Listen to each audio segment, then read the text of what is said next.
Hello everyone, my name is Kevin.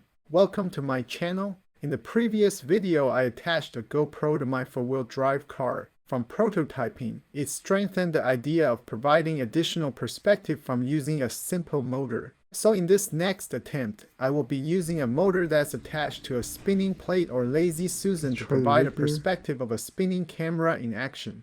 I first tested the Arduino code with a LED light and got it to work. Then I found an old small tire that could be attached to the motor shaft. I followed this schematic to build the following circuit on the breadboard. Even though the code was compiled successfully, but the motor didn't run, so I'm still troubleshooting it. I am thinking it might be the resistor setup that was done incorrectly. I used a 220 ohm and 510 ohm resistors in series to achieve a 270 ohm resistor. As I'm troubleshooting, I'm sharing these videos to show what the final prototype should look like. As you see here, the small car currently is moving too fast at up to 32 km per hour, so the angle is moving too fast.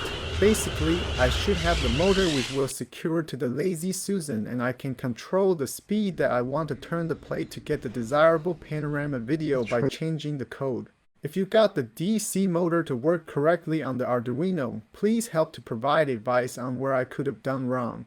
On the side note, I also used a security cam to do a time-lapse on my lychee and loquat plants that I was propagating using aquaponic.